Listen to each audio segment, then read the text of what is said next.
I'd like to show you one more thing about some details. Here is a Swedish archaeologist who found some, these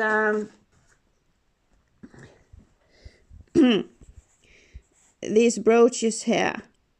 She insists that they are exactly over the breast. Well, these are really low then, but she made a dress then maybe they would be more like this.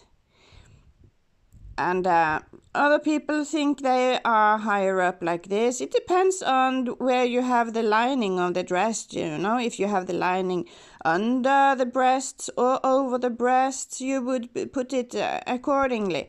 But just because we have found these brooches in one grave doesn't mean that everybody wore them all the time, everywhere, in all occasions.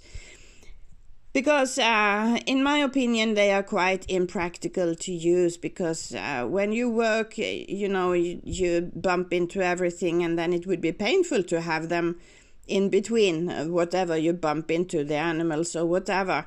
So, but this piece here is has been a lot of discussion about this, because this archaeologist, she thinks that it was open and that this is all they were wearing.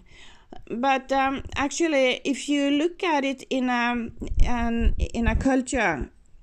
traditional culture context, you would see that this part here could actually be a piece that would be used on top of the other things in a celebration setting. Let us look at Sette's dal tradition for a wedding. Here we see that an additional part is put on top of the other dresses. And we have here, on the bottom, you see the lining of the everyday dress, which is white, because white is the cheapest wool. That would look like this for everyday use, right? So the second lining we have here would be the more costly, which is black, that they would put on when it's more cold, and also when it's more like special celebrations, going to the neighbor or whatever.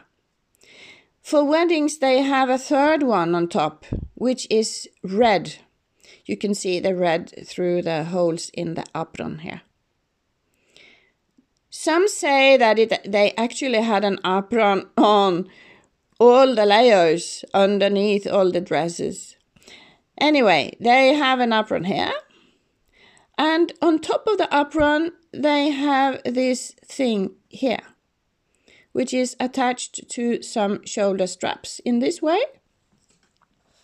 And that might be something that this archaeologist had found traces from.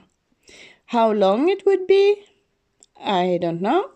In this Setesdal tradition, they always keep it short because they always do some kind of work. However, they are celebrating, dancing, or working. There's always something to take care of, so it's more practical. Anyway, so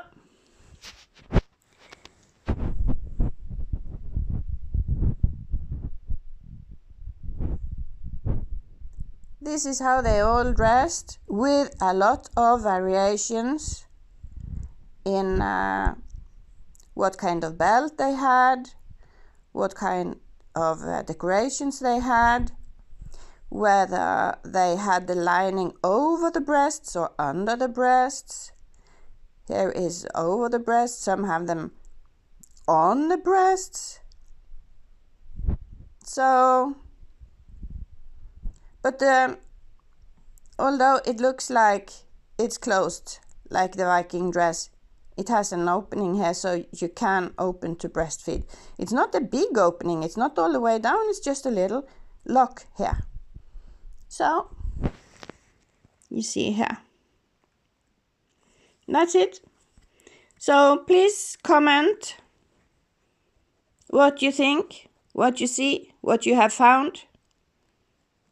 And thank you for liking, sharing, and subscribing. Bye bye.